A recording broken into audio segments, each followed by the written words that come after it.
আসসালামু আলাইকুম, welcome to life with me.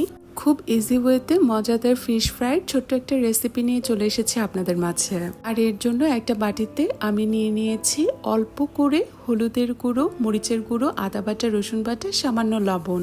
আর ম্যারিনেশনের জন্য আমি এখানে ইউজ করছি লেমন দিয়ে মাছটাকে মেরিনেট করে রাখলে দেখা যায় মাছের একটা আষ্টে গন্ধ সেটা আর থাকে না। তাই মেরিনেশনের সময় অবশ্যই আপনারা লেমনটা ইউজ করার চেষ্টা করবেন। এরপর আমি এতে অ্যাড করেছিলাম সামান্য পরিমাণ গোলমরিচের গুঁড়ো। লেমন আর গোলমরিচের গুঁড়ো দিয়ে মাছটাকে ম্যারিনেট করে রাখলে রান্নার সময় একটা অসাধারণ সুন্দর ফ্লেভার আসে। গোলমরিচের গুঁড়োর যে এক্সট্রা একটা ফ্লেভার থাকে সেটা আমার কাছে খুবই ভালো লাগে, কিন্তু অনেকের কাছে ভালো নাও লাগতে পারে। সেক্ষেত্রে আপনারা এটাকে স্কিপ করতে পারেন, কোনো সমস্যা নেই।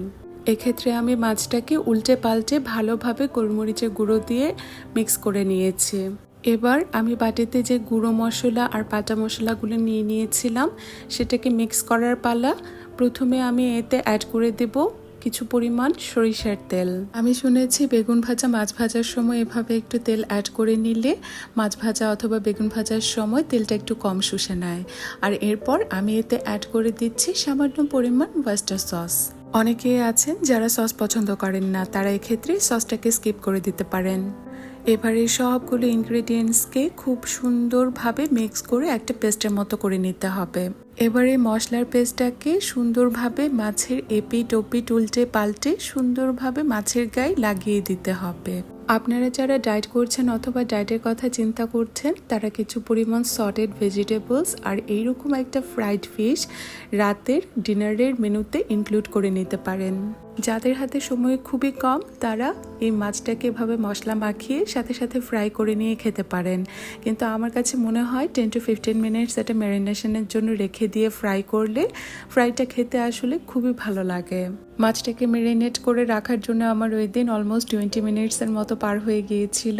এবার আমি একটা প্লেটের মধ্যে সামান্য পরিমাণ কর্নফ্লাওয়ার নিয়ে নিয়েছি। ফিশ ফ্রাইয়ের সময় মাছটাকে এভাবে কর্নফ্লাওয়ারের মধ্যে হালকাভাবে কোট করে নিলে আমার কাছে সেটা একটু বেশি ভালো লাগে। এবার এই ম্যারিনেট করে রাখা ফিশ দুটোকে সুন্দরভাবে কর্নফ্লাওয়ার দিয়ে এপিটোপিট কোট করে নিচ্ছি। কর্নফ্লাওয়ার দিয়ে কোট করার পর ছেড়ে এক্সট্রা কর্নফ্লাওয়ারটাকে ফেলে নিতে হবে, নয়তো দেখা যাবে ভাজার যে তেলটা সেটা নষ্ট হয়ে যাবে। এই তো আমার মাছ দুটোকে সুন্দরভাবে কর্নফ্লাওয়ার দিয়ে কোট করা হয়ে গেছে। এবার একটা প্যানে পরিমাণ মতো আমি এখানে সরিষার তেল নিয়ে নিচ্ছি, আর তেলটা একটু গরম হওয়ার পর আমি আমার মাছ দুটোকে তেলের মধ্যে ছেড়ে দিয়েছি।